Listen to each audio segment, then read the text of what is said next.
এক গ্রামে এক পরিশ্রমী কৃষক বাস করত।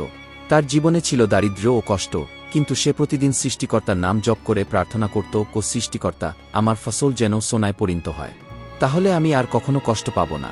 এই ভাবনা তার মনে এমনভাবে জেঁকে বসেছিল যে সে বিশ্বাস করত সোনাই জীবনের সব সুখ এনে দিতে পারে। এক সকালে কৃষক মাঠে গেল, কিন্তু যা দেখল তাতে সে অবাক হয়ে গেল।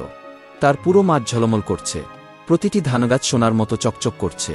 সে আনন্দে চিৎকার করে বলল, সৃষ্টিকর্তা আমার কথা শুনেছেন।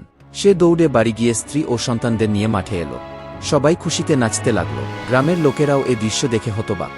সবাই বলল, তুমি সৃষ্টিকর্তার রহমত পেয়েছ। কিন্তু সেই আনন্দ বেশিক্ষণ টিকল না। কিছুদিন পর পরিবারে খাবার ফুরিয়ে গেল। কৃষক বাজারে গিয়ে সোনার ধান বিক্রি করতে চাইল, কিন্তু কেউ কিনল না। সবাই বলল, আমরা সোনা খেতে পারি না, আমাদের দরকার চাল। কৃষক তখন বুঝল সে বড় ভুল করেছে। সোনার ফসল তাকে ধনী করেনি, বরং তাকে ক্ষুধার্ত করেছে। দিন কেটে গেল, তার সন্তানরা ক্ষুধায় কাঁদতে লাগল, স্ত্রী অসুস্থ হয়ে পড়ল। কৃষক হতাশ হয়ে সৃষ্টিকর্তার কাছে প্রার্থনা করল, সৃষ্টিকর্তা, আমি ভুল করেছি। আমি সোনা চেয়েছিলাম, জীবন নয়। আমাকে আমার পুরনো ফসল ফেরত দাও। সৃষ্টিকর্তা তার অনুতাপ দেখলেন।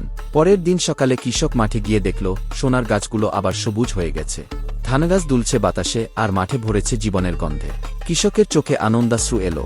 সে বুঝল জীবনের আসল সম্পদ সোনা নয়, জীবনের খাদ্য, ভালোবাসা আর শান্তি। এরপর থেকে সে আর কখনো লোভ বা অতি ইচ্ছা নিয়ে প্রার্থনা করেনি। সে শুধু বলতো, সৃষ্টিকর্তা, আমাকে পরিশ্রমের শক্তি আর সন্তুষ্ট মন দাও।